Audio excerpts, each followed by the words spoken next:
Nah, selamat datang untuk Raja. Waalaikumsalam warahmatullahi wabarakatuh. Kang, ini seadanya aja kayak gini, Kang. Siap, Kang. Wah, titiknya di sini. Oh, sebentar Kang, saya balas dulu ini. Titiknya di sini. Udah tahu, dong. Nah, ini kita sedang berbicara tentang Akang Ngomongin apa emang? Boti.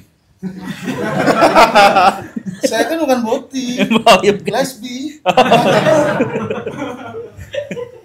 Nah, Ini sekte apa ini ya?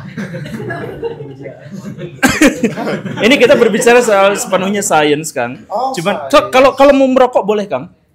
Salah satu bentuk keresahan saya sebagai guru adalah generasi muda sekarang habis dimakan oleh media sosial. Yang ada dalam tanggung jawab saya hanya Guru Gembul Channel dan Gembulikum. Obrolan santai.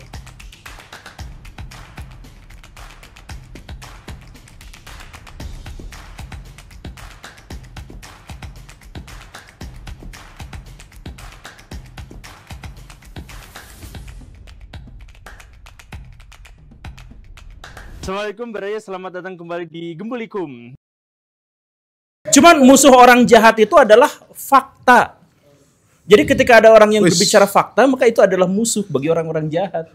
Langsung kita ngetweet. Quotes bagus tuh quotes tuh. Sebuah quotes. Ya, nggak apa-apa. Udah biasa. Saya tadi juga ngeposting video pemuda Pancasila. Oh, Iya kan? Ya tidak apa-apa ternyata mereka. Cuman dihujat aja habis-habisan ya mereka. kalau ngatain mah nggak apa-apa. Cuma kalau ikutan parkir baru marah mereka. Asal jangan lahannya diambil Kang mereka mah. Ini aman kan ya bahas ini? Akang lihat yang di pojok belakang itu, Hah, mana? Intel itu. Intel komputer Kang. Belakangnya ada juga kamera di belakang. Oke. Maaf ya, jadi kepotong ya. Tadi lagi bahas apa emang Kang? Boti. Beneran boti ya? Oh iya. Oh iya, Tapi kita ini ngeliat sih. sepenuhnya kita diskusinya sains ya. Oh, sains. Jadi harus di disclaimer bahwa obrolan kita yang tadi itu adalah kita ada perdebatan yang kuat di negara barat. Apakah mereka harus pro terhadap sains atau mereka harus pro terhadap gagasan liberalisme mereka gitu. Oke. Nah, ini aja Kang, ini tukang pembawa acaranya. Oke. Biar menempatkan Akang di mana nih? Ini pembawa acaranya. Ayo. Kalau gitu kita ikut pembahasan aja ya. Lanjut ke pertanyaan berikutnya. Mungkin Kang Rahmat juga ada ini kali ya. Bisa ikutan Nggak ada jawab. apa-apa saya. Bisa diskusi. Oh iya. Ini aliran sesat di sini. Elia Eden. Bisa ikut diskusi. Monggo. Ya, assalamualaikum. Perkenalkan, nama saya Risha. Risha. Ya, mau tanya Pak, saya kan kuliah di lingkup seni, kuliah di lingkup seni di Kota Bandung. Itu tuh di Fakultas Pertunjukan itu banyak banget putih. Banyak banget. Banyak oke. banget. Nah, saya tuh beberapa kali ngobrol sama mereka gitu, bahwa mereka itu begitu tuh karena mental mereka yang kayak dia tuh kayak ngaku tuh dia tuh punya kelainan mental gitu. Jadi apakah sifat itu tuh ada kelainan dari mental? Kan tadi katanya mungkin dari maksudnya ke psikologi kayaknya ya. Oke. Nah, dan kalau di lingkup kampus itu ya, justru yang boti itu tuh yang menonjol, yang berprestasi, yang apa? Terus di fakultas saya juga di fakultas desain gitu ya. Itu botinya yang menonjol, yang karya-karyanya bagus luar biasa. Jadi mereka itu punya fisik yang sepertinya layaknya dia emang pria ya. Tapi kayak Bencong. iya bukan kayak jadi ininya tuh di treatmentnya tuh kayak cewek gitu. Jadi jadi Kamu mau jawab sebagai pekerja seni? jadi apakah itu masuknya ke mentalitas gitu, pertanyaannya itu sih utamanya. Oke. Terima kasih. Boleh jawab? Boleh. Silakan. Sebagai pekerja seni. Assalamualaikum warahmatullahi wabarakatuh. Dari datang belum salam. Ya jadi sebenarnya kalau misalnya boti ya sama dunia seni itu sangat erat hubungannya kan. Di Bandung juga MC yang lakukan MC yang ngondek kan. Ya kan? Bahkan kalau nggak ngondek di ngondek-ngondekin. biar lucu gitu, karena mereka melambainya itu kan yang bikin jadi daya tarik. Tapi kalau misalnya kebanyakan yang menonjol, terus kebanyakan seniman yang menonjol itu kayak begitu, Boti kayak begitu, sebenarnya presentasinya lebih banyak yang normal sih, lebih banyak yang normal daripada yang begitu. Ini pembelaan diri ya? Bukan, sorry, aduh jadi ke bawah. Kenapa begini gua tadi ya? Bukan, kalau laki tuh gimana sih, bukan Kang, asik. Iya, jadi itu karena sebenarnya kan kalau di dunia seni itu biasanya yang act out, yang banyak gerak, yang banyak aksinya gitu, yang jadi menarik bagi penonton. Makanya kebanyakan penonton sukanya yang kayak begitu. Bahkan IO pun mintanya kan yang Boti. Jadi seakan-akan kayak kok MC-nya Boti semua karena emang IO-nya. Bisa jadi emang IO-nya yang penikmat itu gitu. Bisa jadi. Itu beneran? Iya, beneran. Dah, coba aja lihat di Bandung dah MC dah. Gak usah di Bandung deh, di manapun dah. Tapi kalau di Thailand mah udah pasti ya. Kalau misalnya di Jakarta saya tuh biasanya stand up nih, pasti MC-nya kalau salah satunya Boti dah. Kalau misalnya satu, kalau nggak terkenal banget, dia pasti Boti. Tapi kalau yang terkenal banget boleh tuh nggak Boti. Tapi kalau misalnya yang kurang, dia pengennya kayak yang seru, yang alalalala gitu loh. Oh iya bener ya. Iya, pengennya kayak begitu. Bener. Jadi sebenarnya kebutuhan entertainmentnya membutuhkan orang yang biasanya kan kalau Boti kan urat malunya ini ya lepas ya kan. Iya, karena dia kan begitu aja itu udah nggak malu gitu kan. Udah biasa. Jadi ketika dia nge-MC, terus ketika dia berkesenian, mungkin jadi kelihatan menonjol. Tapi sebenarnya karena dia energinya gede aja sih. Itu sih yang saya lihat sih. Energinya gede. Oke. Apa nih maksudnya nih? Saya mikirnya kemana-mana sih, Kang. Enggak, saya mah di sini aja. Nah, wah terima kasih banyak, itu wawasan baru, Kang. Karena saya belum masuk dunia entertainment. Oh, udahlah Kang Guru mah. Oh, gitu. Udah masuk Deddy Kobuzer mah udah. Emang Deddy Kobuzer Boti? Bukan. Aneh banget tuh, botak Boti tuh aneh tuh. Jarang banget ngelihat Boti botak, Kang. Siapa yang Boti botak?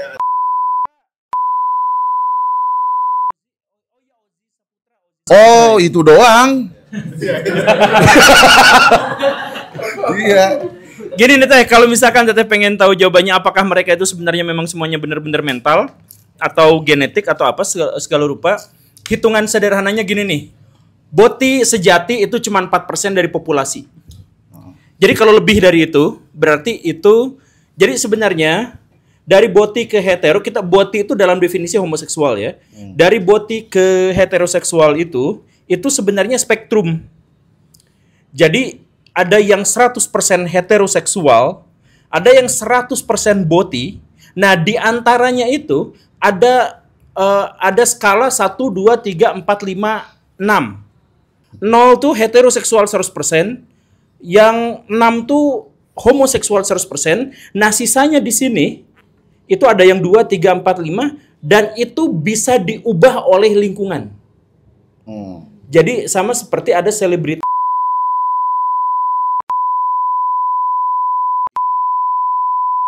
Itu dia tuh cowok asli. Tapi berikutnya karena dia bergaul terus-terusan dengan cewek, itu akhirnya jadi kebawa jadi cewek. Dan inget ya, jadi cowok sama jadi cewek enakan mana? Enakan jadi cowok. Karena dia dominan, karena dia inisiator, gak ribet. Tapi survei menjelaskan jadi cewek itu lebih enak daripada jadi cowok. Karena jadi cowok tuh terbebani. Jadi cowok tuh gak punya harga kecuali dia eksistensi. Cewek tuh gak ngapa-ngapain ada harganya, dikejar-kejar. Cowok tuh dia tidak punya eksistensi, tidak punya sesuatu yang dibanggakan secara eksternal, maka dia bukan siapa-siapa. Makanya cowok tuh sebenarnya tingkat stresnya lebih tinggi. Karena itu, dimanapun di seluruh dunia, lebih banyak cowok yang pengen jadi cewek daripada cewek pengen jadi cowok. Main ke Thailand, cowok jadi cewek tuh banyak. Iya kan? Cowok jadi cewek tuh banyak. Cewek jadi cowok tuh dikit banget. Nah, sekarang hitungannya gini. Heteroseksual yang murni itu banyak, yang homoseksual 100% itu cuma 4%, tapi yang di sini, yang di spektrum tengah-tengah itu bisa dengan mudah kebawa pada lingkungan, dan fakta bahwa cewek itu lebih ditolerir dan lebih dihargai karena Anda begitu berharga. Prudensial ini. Enggak, itu iklan kosmetik kalau nggak salah. Oh itu Nivea. Oh prudensial ya. Karena Anda begitu berharga itu kan sebenarnya jadi si cewek tuh dihargai. Maksudnya saya pernah naik motor, ada cewek nyebrang, mendadak saya jatuh dari motor. Si ceweknya cuman ketawa ketiwi doang dan saya nggak ada yang nolongin. Lakukan hal yang sebaliknya. Saya nyebrang, cewek nabrak, jatuh sendiri. Dia ditolongin, saya digebukin. Gitu kan? Wah, guru gembul digebukin. Dua kata lucu tuh. Guru gembul digebukin. Guru gembul digebukin lucu banget ya. Ngebayangin ya. Nah, jadi maksud saya seperti itu. Nah, jadi sebenarnya lebih banyak cowok yang pengen jadi cewek. Terus ditambah dengan ada lingkungan-lingkungan tertentu yang memang menekan si cowok yang ada di spektrum tengah-tengah itu. Misalkan dunia seni yang tadi itu. Dunia seni, kemudian dunia desain dan sebagainya, maka sangat berpotensi cowok itu berubah jadi cewek atau berubah menjadi boti di situ. Jadi kalau misalkan dikatakan aku mah secara mental kayak gitu, enggak, cek dulu aja. Bagaimana cara ngeceknya? Amigdala, jadi di otak itu, nah di di sini di dekat kuping tuh, ya anatomi ya. Di dekat kuping tuh ada yang namanya amigdala. Cewek itu lebih besar daripada cowok. Nah, cowok boti itu sebesar cewek heteroseksual. Amigdalanya. Jadi bagaimana cara membedakan yang real dengan harus di-scan atau dilihat atau nanti udah meninggal di black gitu otaknya baru ketahuan amigdalanya lebih besar daripada, karena amigdala itu ngurusinnya apa? Bau-bauan. Misalkan gini nih. Cowok tuh masakan Padang, mereka tuh tahu rasanya sama. Cewek tuh makan Padang yuk di sini. Enggak, jangan yang di situ, pengen yang di sini aja rasanya beda. Mereka tuh lebih bisa membedakan bau-bauan, lebih bisa membedakan warna-warna. Cowok itu biru. Cewek itu birunya tuh masih banyak gitu. Iya. Biru ini, biru ini, biru ini. Biru marun gitu. Nah, biru maghrib ya kan? Iya. Ijo petang dia tuh ada tuh. Putih subuh. Kulit saya apa? Putih kotor. Ya, saya tuh badannya gemuk langsing gitu ya. Betul banget. Gemuk langsing tuh gimana? Ada dulu band di mana di luar tuh yang namanya Fatboy Slim. Ingat nggak sih? Aduh, kita angkatannya beda Kang, soalnya Kang. Oh, nggak suka lagu-lagu barat. Ya, saya kan nggak ke barat-baratan. Oh iya, kelihatan. Ya, tapi intinya gitu teh. Jadi untuk membedakannya sebenarnya ya dilihat dari amigdalanya. Tapi kalau lebih mudahnya lagi hitungan McKinsey. Hitungan McKinsey itu adalah kalau lebih dari 4% dalam populasi, berarti ya mungkin sisanya tuh bohong. Jadi misalkan gini, di sini tuh ada 40 makhluk di sini tuh ya. Berarti ada 4% dari 40%. Tadinya nggak ada Kang, jadi ada nih sekarang pas saya masuk. Nah. Nggak bercanda ya. Canda. Nggak kata-kata pertama itu. Nah, kurang lebihnya gitulah teh. Semoga dipahami. Oke, kalau misalkan Akang mau menceritakan sesuatu, mangga. Tapi kalau misalkan ada yang mau nanya lagi, ayo kita diskusikan sama-sama. Ya, ada yang mau nanya. Ini apa namanya, iklan Maison banget ya bajunya. Enggak, bajunya kayak iklan Maison. Terus gimana Kang? Enggak, itu 02. Beda. Gara-gara Anda nih. Saya susah nih hidupnya nih. Oke gas. Gasnya nggak ada 3 kilo. Nama saya Noval. Saya mau nanya, pertanyaan intinya tuh apakah crossdresser itu bisa dikategorikan boti? Sebab gini, crossdresser sama boti itu sama-sama dipengaruhi sama lingkungan, sama serta juga tapi bedanya kalau crossdresser itu ada yang benar melambai, ada yang benar-benar ada cowoknya, tapi mereka sama-sama berpenampilan seperti perempuan. Jadi apakah crossdresser itu bisa dikategorikan boti? Sekian. Oke. Padat, singkat, jelas. Kang Guru, kumaha eta? Crossdresser itu apa sih? Jadi Ini kayak Gibran nih, suka pakai istilah-istilah yang nggak umum. Pantesan aja bajunya begitu. Apa crossdresser itu apa? Jadi gini Kang, cowok yang seneng pakai baju cewek. Biasanya di film anime banyak tuh. Banyak yang gitu. Sebenarnya kalau yang anime lebih, jadi di Amerika Serikat itu sekarang ada tanding drag queen. Tahu ya? Drag queen ya. Nah itu cowok semua, tapi berpenampilan 100% tuh jadi cewek. Dan apakah mereka ngondek? Ada yang tegak, tapi ini. Kemudian saya juga pernah ngobrol dengan seorang penagih utang itu apa namanya? Debt collector. Debt collector. Mukanya sangar, badannya kekar, tatonya banyak. Tapi dia bilang, saya tuh sebenarnya, tapi jangan bilang-bilang ya Pak Guru. Ini mah cuma diskusi aja. Enggak, saya enggak akan sebut namanya gitu. Jadi diskusi ya Pak, bukan? Enggak. Saya cuma sebut, biasa dipanggil tuh Agaton gitu. Enggak, saya serius. Nah, itu dia tuh pakai ini. Nah, kenapa sekali lagi nih harus kita garis bawahi, harus kita jelaskan, betapapun cowok itu bangga dengan kelaki-lakiannya, tapi menjadi perempuan itu lebih bahagia daripada menjadi laki-laki. Dan scan di otak itu 15% lebih tinggi kebahagiaan di perempuan daripada di laki-laki. Cewek itu lebih bahagia 15% daripada cowok. Jadi misalkan gini lah, kalau cowok ketemu sama cowok, nggak ada kebahagiaan, B aja. Cewek sama cewek ketemuan, kemana aja? Itu bahagianya naik. Hanya pertemuan yang bagi cowok tuh B aja, buat cewek tuh bisa sangat membahagiakan gitu. Makanya ya cewek tuh bisa mandi bareng, cowok tuh enggak ya. Iya ya. Cewek tuh sering loh bangga-banggaan organ tubuh loh.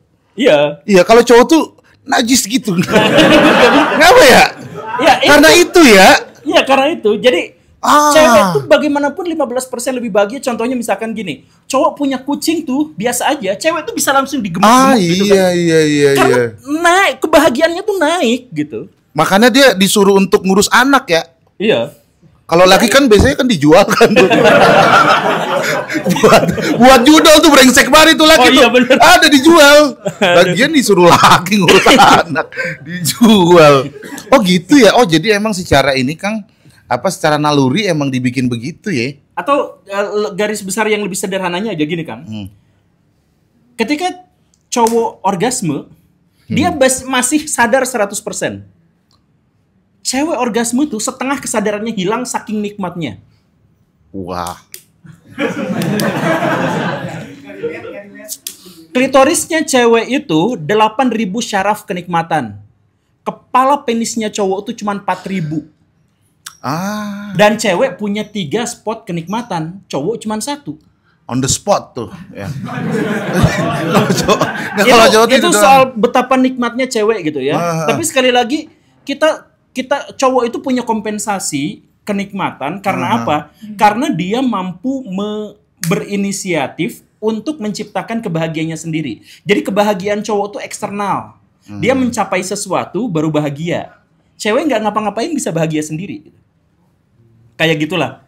Makanya ya itu kompensasi lah, cowok cewek ya masing-masing punya keunggulan, punya kekurangan masing-masing. Cuman maksud saya adalah kalau misalkan betapa enaknya jadi cewek dalam kondisi yang seperti itu sebenarnya banyak cowok yang tertarik untuk saya juga pengen. Gitu. Di medsos, Kang, ada penelitian, Altern bikin Twitter, bikin apa, itu banyak cowok yang ngaku di situ jadi cewek, pasang foto profil cewek dan berlagak di situ chat sama orang lain juga ngakunya cewek. Ada ya? Iya. Audi namanya itu. Iya, karena apa? Karena jadi cewek tuh lebih enak gitu dalam hal itu. Nah, jadi kalau misalkan dikaitkan dengan pertanyaan tadi akan cross dresser, kenapa banyak cowok yang pengen pakai gaun, pengen pakai high heel, rambutnya dineko-neko, terus apa gitu? Itu kenapa bisa seperti itu? Ya, kalau rumusannya itu yang tadi itu, Kang. Jadi cross dresser sama hode sama apa itu sebenarnya sepihak. Apakah mereka itu homoseksual atau boti? Gak harus selalu. Seperti yang tadi bisa aja mereka berhayal gitu ya. Berhayal menjadi. Bahkan beberapa anime punya hayalan pas pindah ke dunia kok jadi cewek gitu. Aslinya cowok kok jadi cewek. Iya. Itu kan fantasi kan? Ya saya dulu nikah di Ayo Dance sama cowok, Kang. Dia tuh karakternya cewek, jadi Ayo Dance. Dulu tuh ada game namanya Ayo Dance di warnet iya. ya. Nah itu tuh itu tuh kita bisa nikah, Kang, sama gamer lain. Nah ternyata pas kopdar, saya ingat banget di warnet Bota. Saya ketemu ada di rumah saya dulu warnet Bota. Seberangnya PS Barcelona ada, ingat saya. Saya masih ingat karena itu membekas banget. Nah, jadi saya tuh kan nikah tuh ya kan sama Uun 75. Uun 75. Ada akun Ayo Dance. Sama Uun 75 saya nikah di games. Kayak kita ketemuan yuk. Ketemuan Yusuf sama Yusuf. Ketemuan sama Yusuf. Ketemuannya di kafe Bota. Enggak, di warnet Bota. Oh, warnet Bota. Ayo mabar. Ya, di depan Barcelona. Di PS Barcelona. Oh, PS Barcelona. Oh, PS Barcelona. Ya, jadi itu tempat cabut sekolah gitu. Nah, tapi dia tidak merasa bersalah. Ya karena emang dia suka karakter cewek. Lalu nggak nanya gue cewek apa enggak. Ketipu. Itu pengalaman. Berarti bener juga tuh. Jadi dia suka dengan keindahan sampai karakter gamenya aja dia cewek. Dia bisa jadi boti di situ tanpa dihujat, Kang. Iya itu. Kalau di game. Saya juga kalau misalnya ada metaverse cewek kayaknya. Karakter saya bikin cewek. Kalau ada metaverse ya, Akang cewek cowok. Enggak, Akang jadi Dewi Huges gitu. Kenapa Dewi Huges? Sama emang berat badannya sama. Oh iya. Sama Dewi Huges. Nah jadi kalau kata saya mah ini lebih ke laki-laki tuh mencintai keindahan aja sih. Kalau kata saya ya. Ini tidak ada hubungannya sama orientasi seksualnya dia sih. Karena game saya juga banyak juga yang karakternya cewek. Game poker saya namanya Deborah. Karena saya mencintai keindahan perempuan aja gitu, Kang. Oke, kita sudah dapat pengakuan. Bukan maksud ini game. Ini memang bukan live, tapi pasti akan ditayangkan. Aman kalau udah punya bini kan masa iya? Apa? Masa iya itu boti? Ya kan kita nggak tahu fetis dan gaya di belakang layar kayak gimana. Emang sebenarnya kita suka main cosplayan kan? Aduh, aman ya? Aman. Aman kalah pemilu kemarin. Amin. Kenapa kita mikir dulu ya? Terus kenapa ditanggepin? Oke, ini Kang yang habis tahlilan mau nanya. Kang, ya. Yang itu dulu tadi. Siapa dulu? Oh itu. Nah ini yang punya kopi, Kang. Secangkir kopi. Oh enak, saya pengen nyobain kopinya. Bekas saya mau nggak? Nggak apa-apa. Barokah.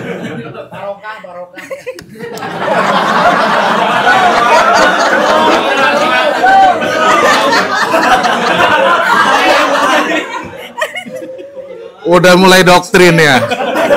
Anda doktrin. Udah pas. Oh dicelup? Jangan. Ya silakan. Assalamualaikum warahmatullahi wabarakatuh. Nama saya Siti Nurjana. Mau tanya aja kalau misalkan yang sebenarnya lingkungannya nggak ada yang boti ya. Cuman aku punya teman satu. Justru mamahnya teh maco banget gitu ya. Tapi anaknya gitu ya.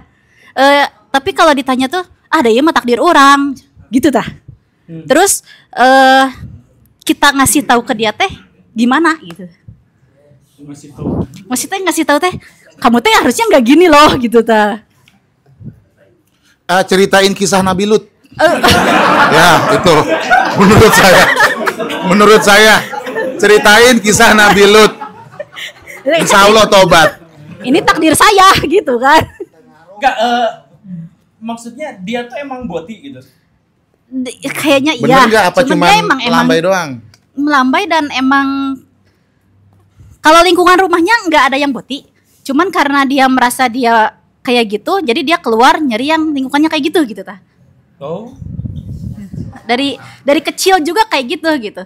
Cuman kan karena dia teman dekat ya, pengen ngasih tahu gitu, kamu tuh udah normal aja gitu, jangan kayak gitu. Tapi kan bingung ngasih taunya gimana gitu. Aku kan normalnya gini. Iya, itu kan takdir aku. New normal. Apa zaman tanyanya lah. Ngerti baruin lah ya. Iya. Ya udah, makasih. Assalamualaikum warahmatullahi wabarakatuh. Padahal dibawa ke sini teh.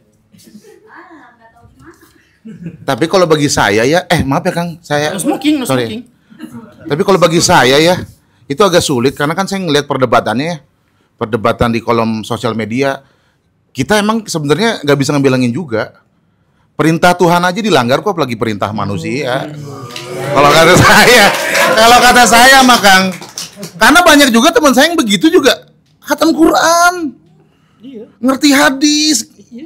Ngerti agama.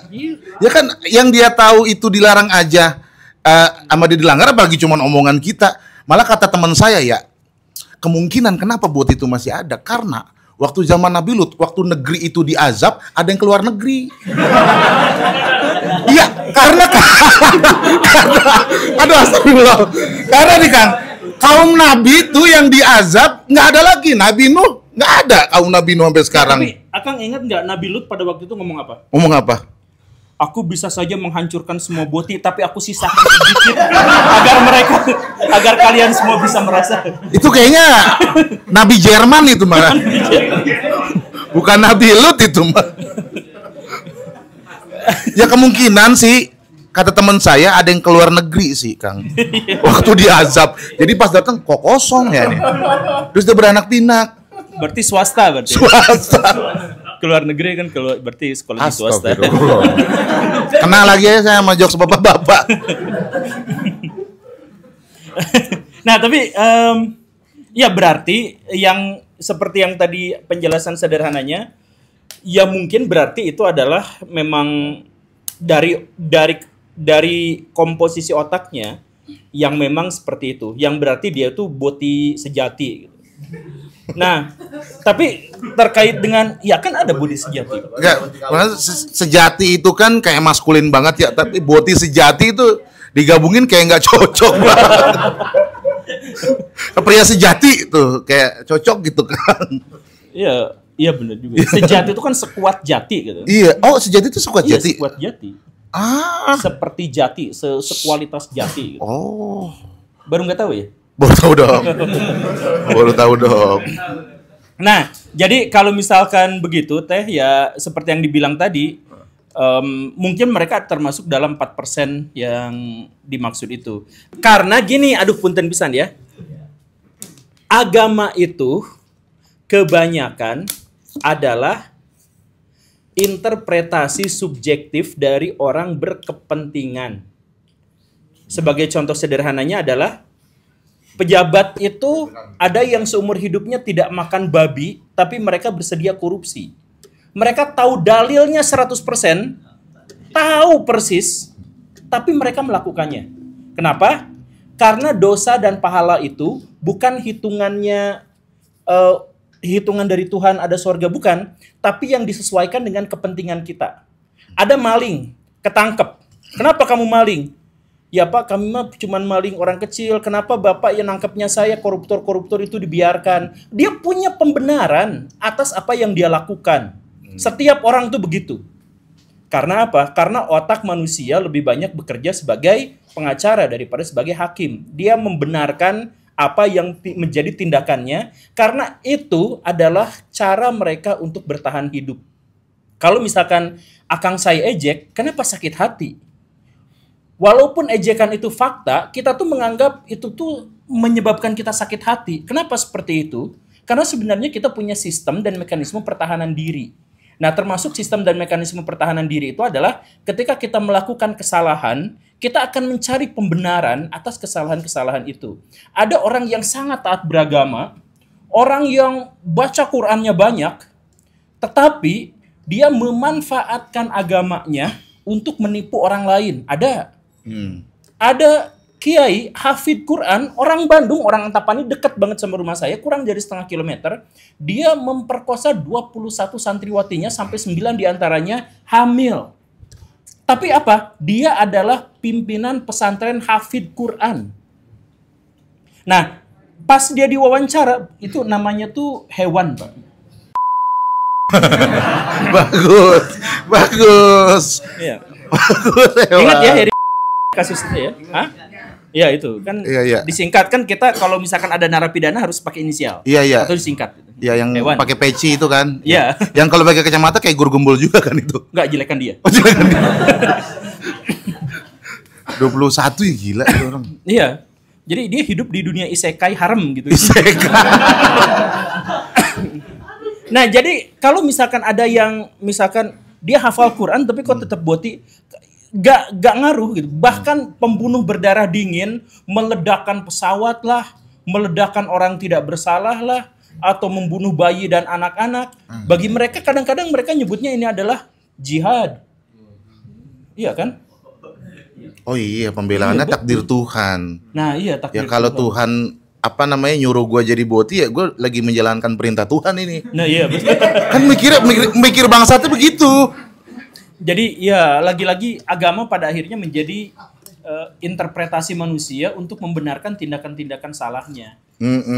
Dan itulah yang menyebabkan orang-orang beragama pada umumnya lebih tertinggal peradabannya daripada orang-orang yang kurang beragama. Karena orang-orang yang beragama selalu punya alasan untuk membenarkan kesalahannya. Sedangkan orang-orang yang tidak terlalu taat pada agamanya, dia tidak punya tameng untuk menutupi kesalahannya kecuali dengan aksi nyata. Gitu kan. Kenapa Akang miskin? Jawaban kaum beragama, takdir. Jawaban orang, aduh saya benar-benar miskin dan saya sakit hati, saya harus berusaha karena takdir ada di tangan saya sendiri. Beda kan hasilnya? Orang yang ya ada rezeki mah sudah ditentukan sama Allah Subhanahu wa taala, kita mah nggak bisa berbuat apa-apa. Yang mengatakan seperti itu dan yang mengatakan takdir ada di tangan saya miskin gara-gara saya kaya juga gara-gara saya, maka saya akan berusaha. Itu kan beda. Begitu, Kang. Iya sih. Berarti dia ngajinya emang di pesantren kilat doang, Kang. Biasanya yang kayak gitu-gitu ya, karena pembenaran untuk kita tetap miskin gara-gara agama itu banyak banget ayat yang supaya kita malah malah sukses. Iya betul. Ayat yang nyuruh sukses tuh banyak. Betul. Yang nyuruh untuk punya ekonomi yang bagus tuh banyak. Kenapa Akang ngomong kayak gitu? Ya karena Nabi tuh bukan pengusaha sukses. Karena Akang sukses. Astagfirullah. Kalau orang miskin banget ditanya hal yang sama, mereka akan mengeluarkan dalil yang Nabi lebih dekat di akhirat dengan orang-orang miskin. Gitu kan? Ya itu. Jadi dalilnya dipilih. Dipilih sesuai dengan kemauan. Termasuk yang boti. Iya. Mungkin yang boti pembelaannya, lah kan udah diazab tuh kaum Nabi Lut. Nah sekarang kaum yang sekarang belum diazab. Jadi saya hadir untuk mengazab akhir zaman ini. Mungkin pembelaan mereka kayak begitu ya. Cuman itu genetika bukan Kang menurut Kang Guru? Ya itu yang tadi saya bilang. Ini sebenarnya penelitian lama sih. Penelitian tahun 54 McKinsey. Cuman ini dijadikan dasar gitu ya. Cuman maksudnya ada standar sekitar 4% dari populasi itu memang boti sungguhan gitu. Jadi kalau misalkan ada 100 orang, 4 diantaranya tuh boti beneran. Jadi kalau di sini ada 40, 2,5 diantaranya di sini tuh. Nah yang setengah itu kenapa ada setengah? Hah? Kenapa ada orang setengah? Ya kenapa? Gitu. Kenapa mempertanyakan itu? Badan Akang aja 2,5. Oh iya. Gak apa-apa. Kan sama nih kita kan hitung 5 berdua. Berat badan berapa? 57. Nah itu berarti saya tuh 2 kali lipatnya dia tuh 2. 57, 104. Oh enggak, saya 111 kurang beda dikit. Oh enggak, saya 107 saya. Hah? Akang 107. Kenapa sombong? Orang tuh punya Lamborghini sombong. Punya lemak sombong. Aneh bener. Enggak, tapi Akang 107 asli. Saya setuju. Itu karena udah mandi. Bukan. Jadi tuh sisanya tuh kuman ya berarti ya. Sama ini. Berat juga kuman ya sama daki ya. Enggak 107 Kang, saya udah turun soalnya. Dari 115 ke 107. Kira dari 175. Enggak lah, 175 itu mah 7,5 turunnya 500. enggak lah. Emang saya kan pakai timbangan kilo bukan timbangan ikan asin. Bukan timbangan gram. Boti itu gimana tadi Kang? Enggak, ini acara kita rusak. Ya, Jadi- tapi jawaban saya sih udah seperti itu kurang lebihnya. Udah dari tadi juga lucu kita Kang. Ada yang nanya di luar tema katanya Kang tuh. MS? Silakan. Oh, masih ya. Ini acara pertama kita yang pertanyaannya sesuai tema mulu. Yang kemarin-kemarin beda semua. Ini juga temanya COVID ya Abang ya, outfit ya. Ya, saya ini emang hidup Pakai masker di juga, 2020. Ya. Terima kasih atas kesempatannya Pak Guru. Saya mau bertanya, apakah dengan adanya demokrasi dan kebebasan berpendapat ini populasi boti itu berpengaruh ya, meningkatnya populasi boti gitu. Kemudian apakah ini agak sedikit tidak ilmiah tapi konspirasi, apakah boti juga salah satu upaya untuk melemahkan umat manusia mungkin? Karena Anda subscribe letter 101 ya? betul.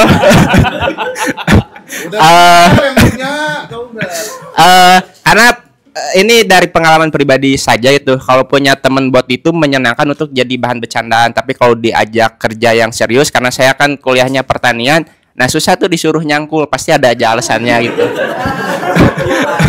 Nah, panas lah apalah segala macam gitu, dan ya seharusnya kan kalau pria kudu daek capek gitu ya, kalau misalkan wanita juga sih kalau misalkan ini mah, tapi ya itu tadi, apakah dengan adanya demokrasi ini populasi bot itu berpengaruh ke peningkatannya gitu. Sama terakhir mungkin saya izin bertanya dari segi agama Islam, sebagai muslim yang baik di era sekarang, kalau punya teman bot itu harus bersikapnya seperti apa gitu. Kalau kalau saya sih senang aja punya teman boti, karena itu kalau di komedi objek yang sangat menyenangkan untuk dibecandakan, tapi di sisi lain juga kan kita tidak bisa dibiarkan begitu saja gitu. Itu saja mungkin pertanyaannya Pak Guru. Terima kasih. Oke, ini mas saya dulu sebelum Akang ini. Saya tadi juga nggak jelas. Enggak apa-apa Kang. Iya. Tapi Akang tadi bilang di pertanian, Akang kuliahnya pertanian. Dan yang bot itu susah kalau misalkan disuruh nyangkul gitu. Ya gitu, ini ada. Pernah dicoba misalkan cangkulnya tuh yang gagangnya juga ngenyot gitu. Disesuaikan. Disesuaikan. Yang motif Hello Kitty Kang. Cangkulnya kalau bisa. Iya. Hello kutu. Gini Kang, pertama apakah mereka bertambah? Ya, seperti yang dijelaskan tadi ya. Maksud bertambah itu adalah sebenarnya jenis kelamin itu spektrum khususnya pada laki-laki ya. Kalau pada perempuan luar biasanya enggak. Perempuan itu lebih susah untuk pindah menjadi trans daripada laki-laki. Laki-laki itu mudah banget karena alasan-alasan yang tadi. Nah, jadi sekarang kalau misalkan dunia bebas pilih segala rupa, maka yang spektrum itu banyak yang akhirnya cenderung memilih untuk jadi boti. Itu sangat berdampak, sangat berpengaruh.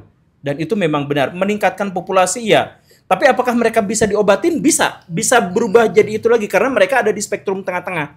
Yang tadi dijelaskan. Jadi 1 sampai 6. Yang di tengah-tengahnya itu bisa. Makanya di sini hati-hati ya. Ini salah satu ciri cowok yang bisa dengan mudah jadi boti. Cirinya apa coba? Botiphobia. Orang yang botiphobia itu justru adalah yang memiliki kecenderungan kuat untuk jadi boti. Karena apa? Sama seperti gini nih. Korea Utara, mereka tuh negara yang mengaku dirinya Republik Rakyat Demokratik Korea. Bandingkan dengan Korea Selatan, Republik Korea. Apa maksudnya? Yang tidak demokrasi itu lebih menjelaskan demokratisasinya. Iya. Atau cara yang lebih mudahnya gini nih. Orang yang rumahnya di dekat kampus lebih mungkin terlambat daripada yang rumahnya jauh dari kampus. Betul kan?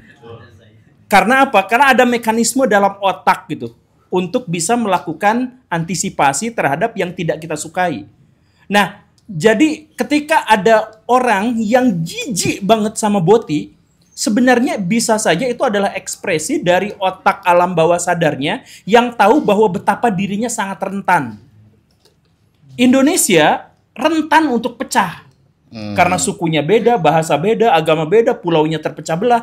Maka apa yang mereka selalu gembar-gemborkan? NKRI harga mati. Itu sebenarnya ekspresi dari rasa takut mereka bahwa mereka sadar mereka tuh memang berpotensi ke arah sana. Nah, jadi yang tadi pertanyaannya tuh bagaimana cara membedakannya? Nah, memperlakukannya bagaimana dalam Islam gitu ya. Di zaman Nabi itu banyak Boti. Dan sama Nabi itu dibiarkan. Enggak. Enggak, soalnya Timur Tengah. Bukan Jawa Barat itu. Enggak dibawa ke barak. Mereka dibiarkan sampai ketika mereka ngomong dan ngajakin orang-orang. Karena dia cenderung untuk buka aib orang lain dan cenderung ngajak orang lain untuk juga sama bersikap seperti mereka. Sebelum itu terjadi, Boti itu dibiarkan. Ya udah kayak gitu. Tapi ketika mereka melakukan aksi, nah ini penting. Jadi kita nggak usah takut sama orang komunis, nggak takut sama orang misalkan yang sesat, ada Wahabi lah, ada Ahmadiyah, ada apa segala. Jangan takut sampai mereka melakukan tindakan. Karena berpikir itu bebas. Bertindak itu harus dengan tanggung jawab. Begitupun dengan Boti itu. Ketika mereka masih sesama seperti kita gitu. Yang tadi itu, kalau baik kita apresiasi, kalau tidak baik ya kita kritik atau kita hujat gitu.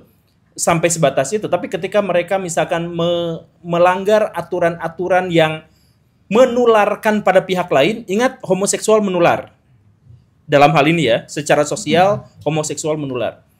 Nah, kalau mereka mencoba untuk menularkan, nah baru kita ngambil tindakan. Silakan daftar jadi polisi gitu. Tidur. Dilindes dong itu mah dong. Polisi tidur. Tapi kalau polisi ngondek enak juga ditilangnya ya kayaknya. Ada polisi, pernah nggak ditilang sama polisi ngondek? Ada. Saya di Bekasi pernah ditilang sama polisi ngondek. Ada, oknum lah pokoknya itulah. Jadi oknum itu oknum. Ya iya, orang polisi jahat aja oknum kok.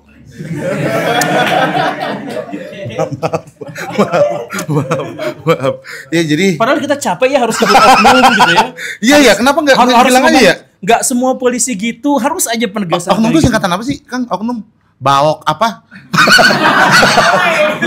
Baok diminum apa sih oknum tuh? Enggak. Oh enggak ada. Oh kirain ada. Oknum itu artinya pribadi. Oh oknum itu pribadi. Kirain kayak tadi si Jati, seperti Jati kita kan. Ya kita nggak tahu. Kan Kang Guru biasanya suka ada. Hah? Enggak, contoh. Aduh, maaf ya. Aduh. Kenapa jadi mikir ke situ ya saya? Enggak, saya enggak tahu itu kenapa tiba-tiba. Enggak, saya kepikiran aja kayak gitu. Takutnya oknum tuh ada akronimnya gitu kan. Enggak ada akronimnya. Enggak ada ya? Kalau menurut Pak Guru apakah setuju Boti dikebarakan? Kalau makin buat gimana Pak? Lucu banget lagi. Iya, Boti kalau ke barak keluar jadi tentara metal slug dia pasti. Pasti dia nolongin kakek-kakek, dapat senjata H. Dapat senjata laser. Jadi terlatih. Di Filipina dan di Brazil sempat ada kontes. Silakan. Itu kopi Vietnam.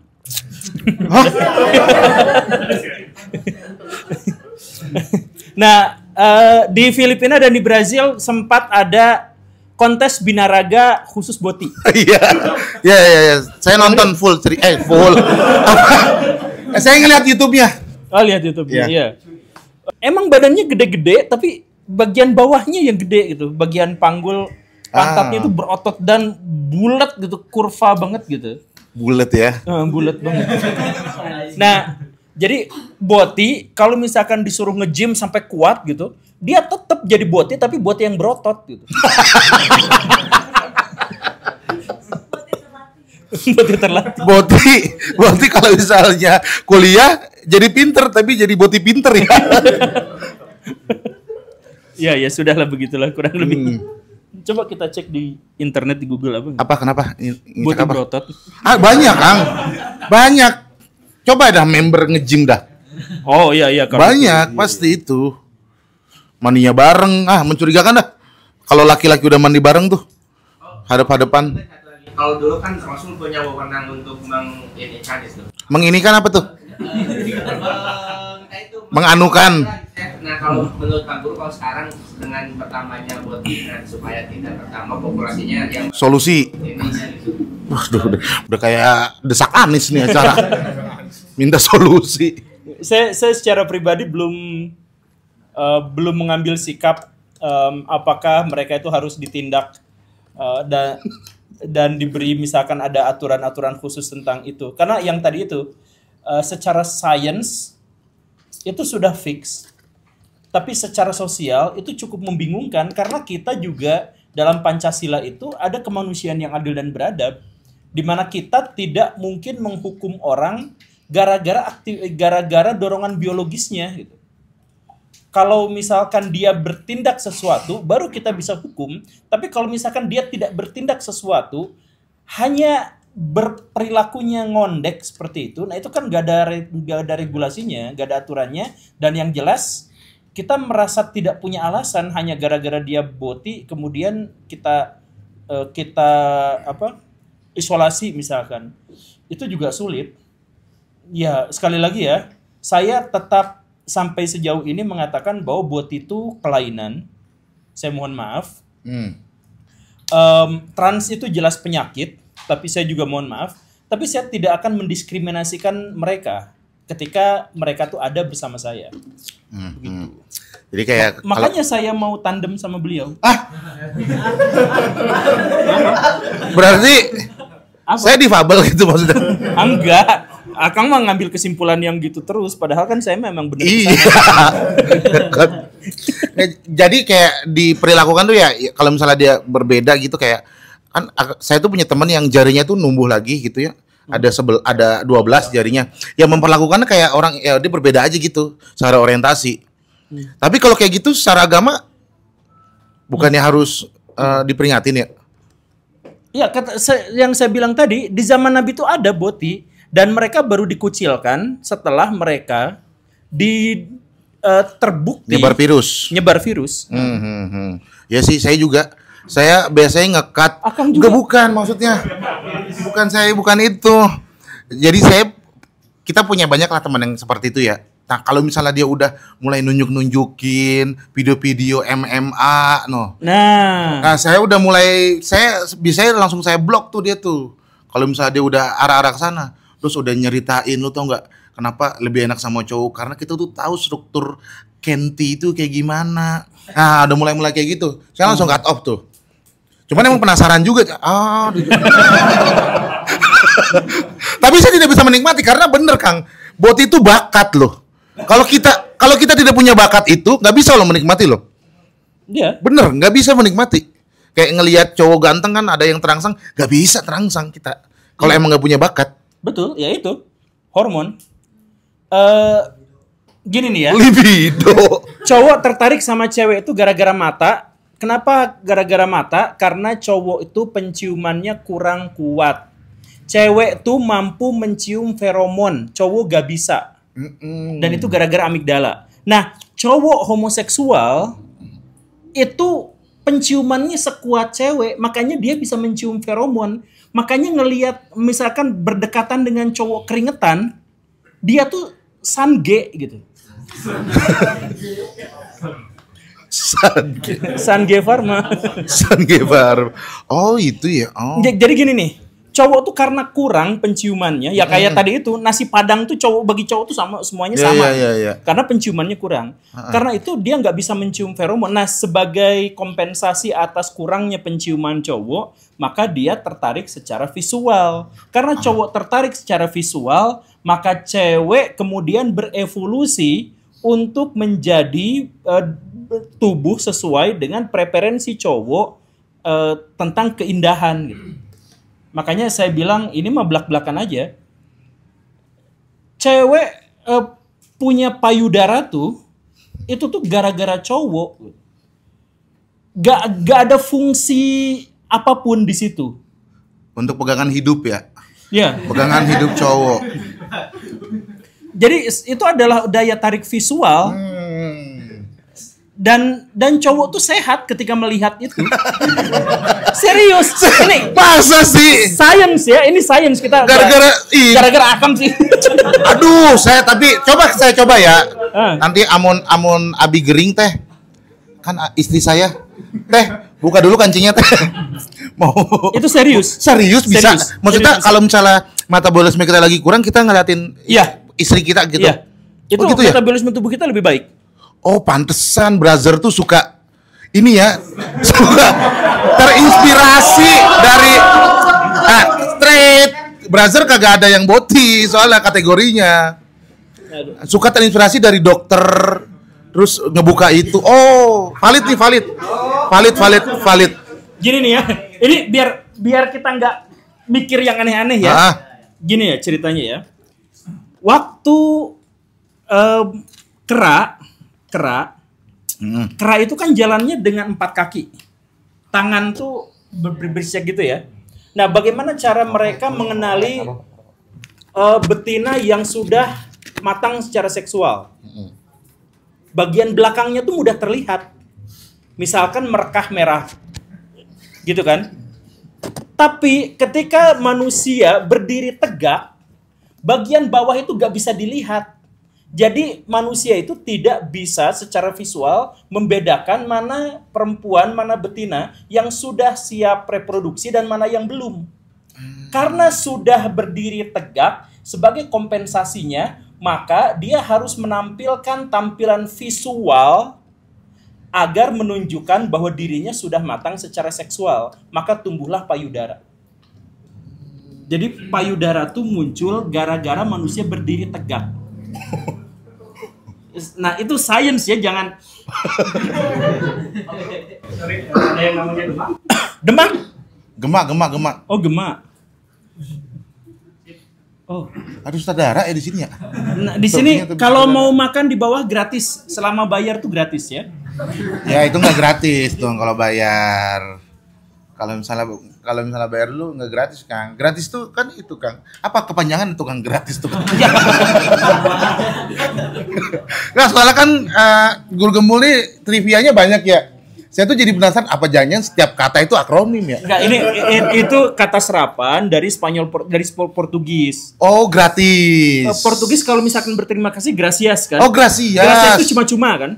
Oh. Gratis, jadi kamu tanpa memberikan imbalan apapun kepada saya kasih gitu. Oh, gitu. Iya. Gratis. Kalau bahasa Indonesia aslinya kan ini saya suka kayak gitu-gitu tuh, Kang. Nanti suka sama yang bukan. Saya suka kayak gitu-gitu. Jadi kalau misalnya ketemu kasir Alfamart langsung kasih tahu, "Mbak, tahu enggak, Mbak?" Kata Guru Gembul nih, Mbak. Gratis itu dari gracias. Oh iya. Pulsanya Kakak paling gitu kan. Dari fakultas mana, Kang? Enggak sekolah. Dilihat dari wajahnya dia kayaknya Iron Man. Masih ada nggak sih tuh orang masih ada nggak sih? Yang Iron Man itu? Kok Tony Stark? Yang itu loh. Ini orang sini bukan sih dia? Bukan ya? Enggak, yang Mang Oleh masih ada nggak sih dia? Oh, masih ada. Enggak, orangnya udah di-cut, udah beda. Oh iya, sudah lah. Oke. Saya tuh pegel, aduh lemah letih lusuh. Nah, akhirnya saya tuh udah nggak pegel karena saya udah turun. Apanya? Turun berat badan, jadi udah nggak kesemutan lagi. Kalau orang kesemutan, kalau semut? Ke orang. Lagian kan nggak ada juga semut obesitas sih. Jadi nggak mungkin semut kesemutan, Kang. Semut kesemutan. Semut ke orang kan. Oke, ya. Ini. Ya, berhubung waktunya udah jam 9 ya. Oh, udah jam 9. Kita batasi waktunya buat mungkin kalau ada pertanyaan lagi bisa di PO Box berapa, Kang? Enggak. Pertanyaannya masih bisa disubmit nggak? Satu lagi. Oh, ya udah boleh. Oh, satu. Tadi yang duluan yang mana? Sweet. Enggak, turun dulu. Enggak, sweet aja, sweet. Kang yang nunjuk, saya yang ini ya. Oke, yang namanya dari A siapa? Saya. A siapa? Andre saya. Oh, Andre, udah, Andre. Kebetulan berarti. KTP cek. Emang nggak nyala. Ada pertanyaan ini cukup Tapi di luar konteks. mic-nya tetep. Oke, ada pertanyaan ini di luar konteks dari Boti tapi hampir mendekati Boti. Kayak ada sebuah konspirasi tentang 2030 Pak Guru. Konspirasinya termasuk Boti, apakah itu termasuk adalah depopulasi manusia? Termasuk karena 2030 banyak sekali berita-berita konspirasi bakal perang dunia ketiga, virus corona akan dikembalikan atau apa? Apakah akan terjadi? Karena untuk sekarang kita mulai terasa seperti ekonomi banyak penurunan tahun 2025 bulan Mei. Sekarang update-nya sudah 75.000 PHK di seluruh Indonesia.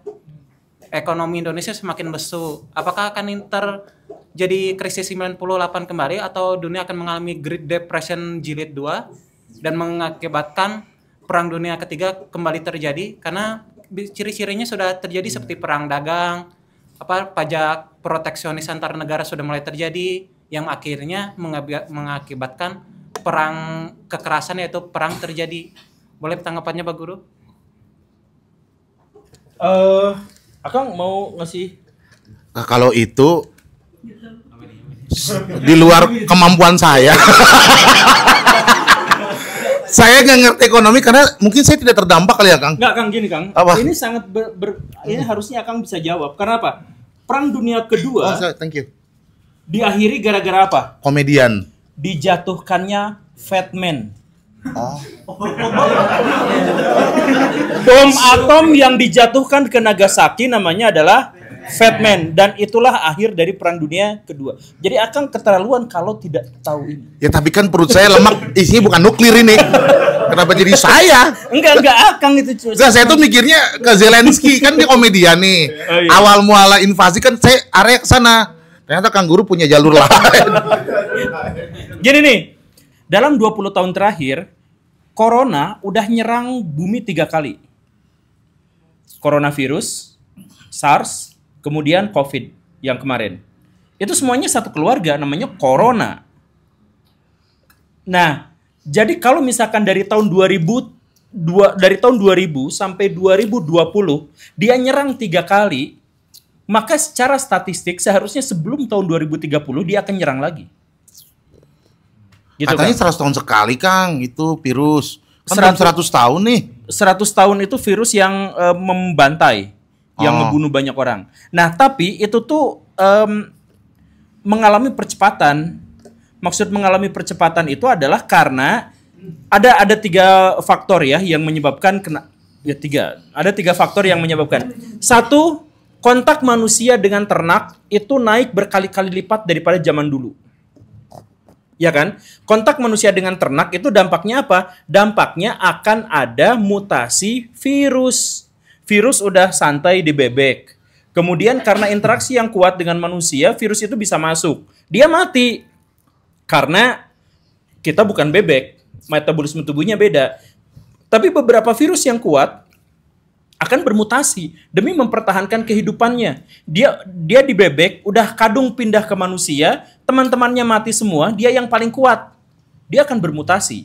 Bermutasi setelah itu beregenerasi, maka dia akan memunculkan virus baru. Maka di zaman modern semakin banyak virus-virus baru, hasil transformasi dan transportasi dari hewan ke manusia. Itu masalah yang pertama, kontak. Masalah yang kedua, transportasi manusia. Jadi di dunia ini, wilayah paling terpencil dari manapun itu bisa diakses dengan 2 jam perjalanan. Cek dimanapun wilayah paling terpencil di alam semesta bisa diakses dalam waktu 2 jam dari wilayah pemukiman.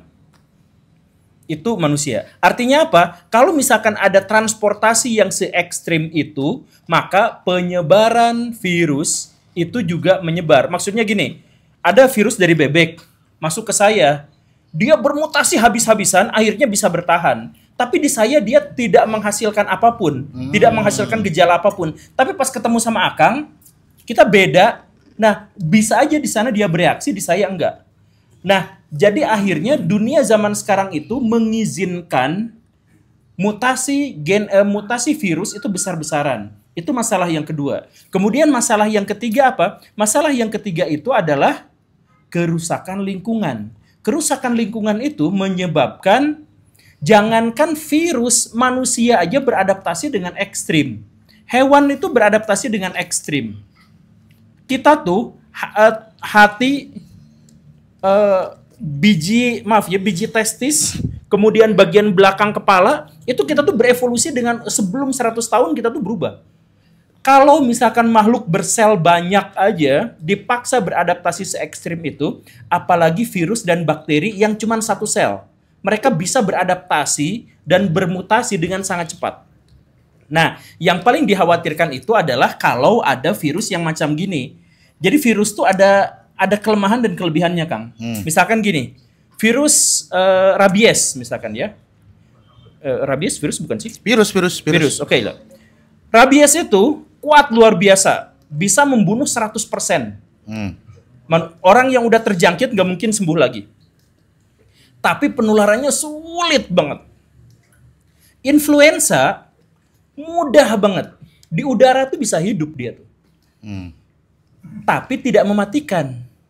Bayangkan kalau mereka berkolaborasi. Waduh. Ada rabies yang penyebarannya sekuat influenza. Wah. Mungkin nggak hal itu terjadi? Mungkin sih itu. Nah, itulah yang ada teori konspirasi yang itu akan disebarkan untuk menurunkan populasi manusia.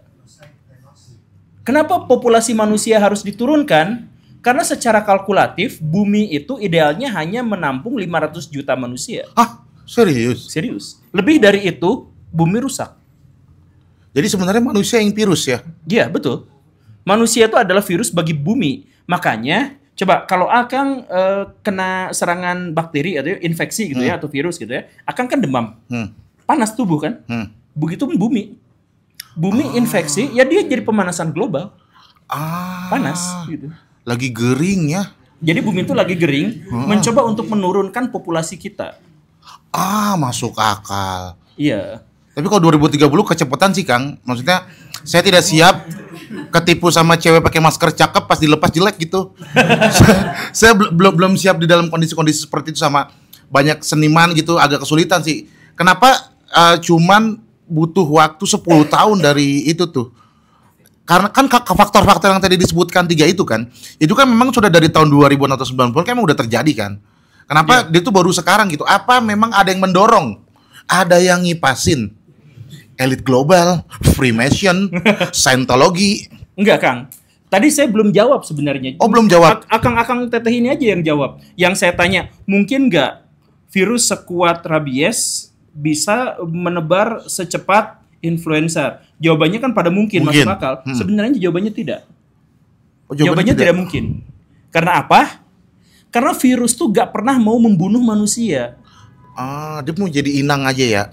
Sama seperti manusia yang tidak mau membunuh bumi. Kalau buminya hancur, ya manusia juga mati. Virus juga berpikirnya sama. Kalau misalkan dia tinggal di dalam tubuh kita, dia tidak mau kita mati. Dia tuh berharap kita hidup agar dia juga bisa hidup dan punya tempat tinggal. Yang jadi masalah adalah ketika dia menginfeksi tubuh kita bereaksi, ini makhluk asing. Maka diserang, dipanaskan tubuh kita, kemudian dikasih umbel kita gitu, segala rupa gitu kan. Nah, diantaranya adalah seperti itu. Kalau ini mah penyederhanaan gitu ya. Jadi virus tuh gak pernah mau bikin kita mati. Makanya ketika COVID itu bermutasi kayak kemarin ya, dari tahun 2019 ada COVID. Banyak variannya tuh. Ya, banyak variannya. Sampai COVID-19 Pro Max yang terakhir. Iya. Varian semakin kesini tuh semakin tidak berbahaya. Varian pertama tuh bikin sakit. Saya kena. Anosmia. Batuknya tuh ekstrim saya. Nah tapi saya kedua, ketiga kena seterusnya. Ternyata tubuh saya bisa beradaptasi dan si virus itu juga akhirnya baik-baik saja. Ada potensi di sini juga sebenarnya ada. Cuman dia sudah tidak menjadi berbahaya, jadi baikan aja. Makanya ingat nggak dulu Pak Jokowi pernah mengatakan, kita tidak bisa melawan virus, tapi kita bisa berdamai dengan dia. Yang perkataan itu langsung dikritik sama Pak Yusuf Kalla. Kata Pak Yusuf Kalla, ya kita mau berdamai sama dia, emang virusnya bisa berdamai sama kita? Ya secara sains memang virus tuh pengennya berdamai sama kita. Jadi dia nggak pengen ngebunuh kita. Tapi menjadi masuk akal kalau ada elit global yang tadi itu. Iya. Dia merekayasa virus itu agar dia memang misalkan digunakan untuk memusnahkan manusia agar manusia hanya tersisa 500 juta saja. Kenapa harus 500 juta? Karena gini Kang, kalau misalkan manusia itu dibiarkan terus-terusan tumbuh, maka bumi hancur, manusia hancur. Tapi kalau misalkan 90% manusia dihilangkan, 10% disisakan, maka mereka akan stay, akan lanjut peradabannya, dan mereka kemudian bisa bertahan sampai mungkin jutaan tahun ke depan. Tapi kalau misalkan sok dibiarkan berkembang biak sekarang aja pemanasan global udah ekstrim. Bayangkan satu orang di Indonesia itu makan itu butuh ini yang ideal badannya gitu ya. 300 karbohidrat, 300 gram karbohidrat. Kita butuh 200 protein hewani. Kita butuh 150 protein nabati. Dari itu akhirnya apa? Untuk makan aja kita butuh sawah, kita butuh kebun, kita butuh peternakan, kita butuh telur, kita butuh teknologi. Akhirnya untuk makan aja kita tuh butuh menghabiskan sumber daya yang banyak. Baru makan, belum bikin rumah. Bikin rumah kita tuh harus ngeruk gunung. Kita tuh harus menggali sampai ke dasar. Iya kan? Batu-batuan diambil dari sungai untuk bikin rumah kita. Satu orang. Sekarang bayangkan di Indonesia per tahun naik 3 juta. Di seluruh dunia per tahun naik 100 juta. Artinya apa? Satu Thailand bertambah dalam 1 tahun. Populasinya doang, tapi wilayah bumi nggak bertambah. Akhirnya apa? Di Indonesia dibutuhkan sawah itu sekitar 400.000 hektar per tahun untuk bisa menunjang populasi manusia yang terus-terusan bertambah. Sedangkan ketika populasi bertambah, mereka menggerus sawah. Sawah dihabisin, makanannya butuh lebih banyak. Lah, tapi sawahnya yang penyuplai makanan kita semakin hari semakin habis. Coba, dengan kalkulasi sederhana seperti itu, dalam waktu di tahun 2057 kita kiamat. Dalam kalkulasi itu. Kenapa? Karena batas maksimal yang bisa ditampung bumi itu 10 miliar manusia. Untuk minum dan pangan. Dan itu pun bumi masih bisa menampung manusia kalau 10 miliar itu kompak semuanya vegetarian. Kalau semuanya kompak vegetarian, kita bisa bertahan hidup sampai tahun 2057. Dengan populasi manusia 10 miliar. Lebih dari itu bencana. Tapi itu kalkulasi sains. Kalkulasi sosial lebih parah lagi. Yaitu apa? Sebelum manusia terancam punah, mereka akan berperang satu sama lain untuk memperebutkan sumber daya. Berarti bener nih KDM ya. Laki-laki tuh harus Iya. Jangan-jangan pemikirannya kayak gitu KDM nih selama ini. Jadi nggak apa-apa lah yang lain kiamat, yang penting Jabar enggak. Ditambah barak militer. Kalau provinsi lain nyerang, kuat Kang. Di KDM bener ini. Bener pemimpin bagus nih. Tidur. Jabar tuh penduduknya tuh sekarang berapa? 50 juta. 49, 50 juta. 50 juta. 50 juta. Nah, ini kan batas populasi maksimal tuh 500 juta. Oh, berarti sisanya di wilayah lain gitu. Ingin mempertahankan 50 juta supaya nggak berlebih. Bener, saya support KDM kalau kayak gini. Saya support. Iya. Oke, jadi masuk akal Kang. Maksudnya ketika sebelumnya mungkin kita melihat ada kebijakan beliau nih. Jangan-jangan dia juga follow Guru Gembul. Emang? Subscribe dia ya? Emang. Berarti Guru Gembul ini yang mendoktrin ya kan?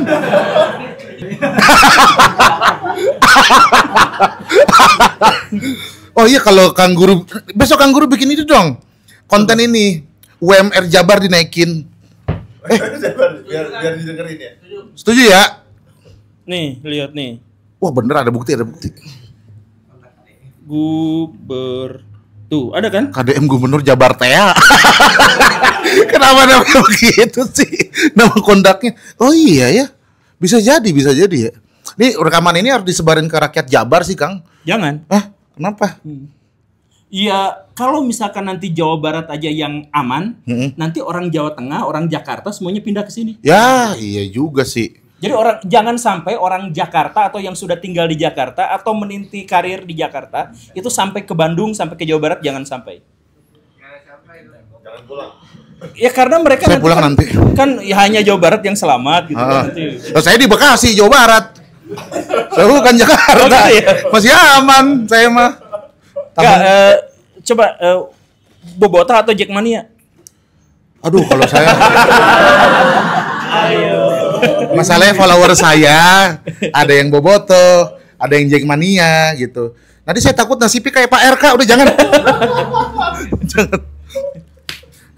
Masuk akal. Oh iya ya. Dulu kan sebentar mau ngasih info buat teman-teman yang mau pesan makan, food court-nya close ordernya setengah 10. Ini bisa langsung pesan aja. Ini juga bentar lagi selesai. Oh ini juga mau selesai, Kang kita diusir. Aduh. Kalau diusir tuh nyapu dulu, Kang. Matiin lampu, matiin AC. Ya tapi itu sebagian teori konspirasi, sebagian lagi bukan gitu. Cuman intinya kita memang krisis populasi sekarang tuh. Kita tuh disebutnya overpopulasi. Dan overpopulasi itu istilah saintifiknya silakan diklik di Google, itu bukan teori konspirasi. Sekarang namanya adalah Anthropocene extinction. Kita sebutnya Anthropocene extinction. Jadi kepunahan massal keenam yang disebabkan kemunculan antropo manusia. Coba klik di Google sok Wikipedia. Ayo coba dihitungin yang ada kuota tethering ayo nih.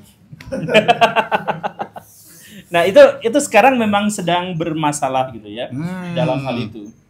Jadi disilahkan kalau yang mau beli buku Death Note gitu untuk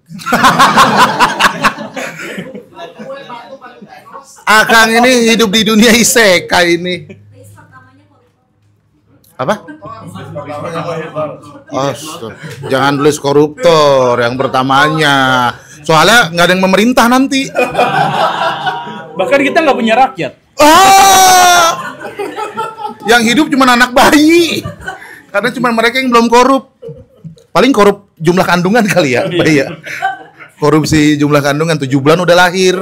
Korupsi itu. Death Note ya. Ya, gitulah.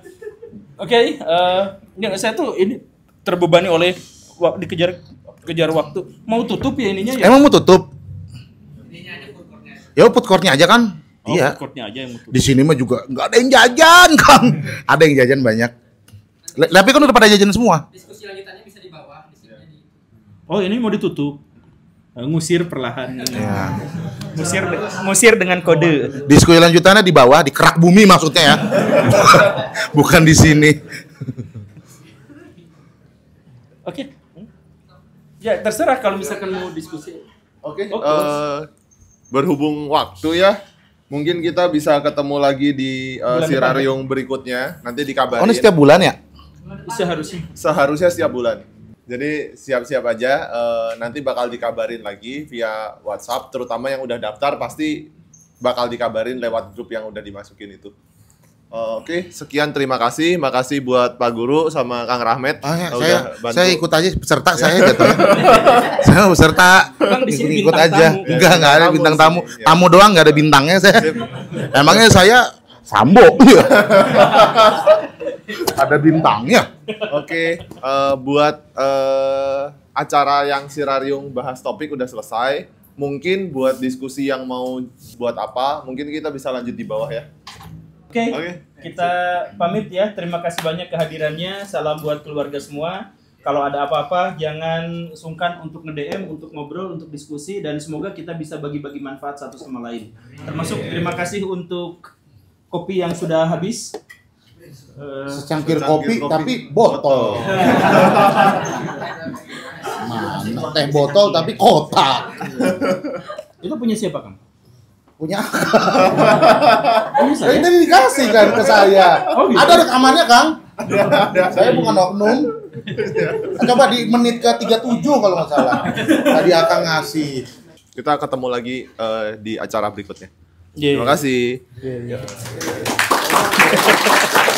Ini tiap minggu. Tiap bulan, sebulan sekali. Oh iya, nanti di YouTube juga kita ada apa? Ada diskusi berlangganan. Nah, kayak gini tapi kita bisa langsung ngobrol, kita bahas sesuatu yang seru. Ya kayak barusan aja, kalau ini dianggap seru tadi ya syukur. Kita nanti akan ada berlangganan tapi bayar ya. Berapa tuh Kang per bulan? 19.000. Wah, itu terlalu murah untuk ilmu yang bermanfaat. Harusnya 10.000 Kang.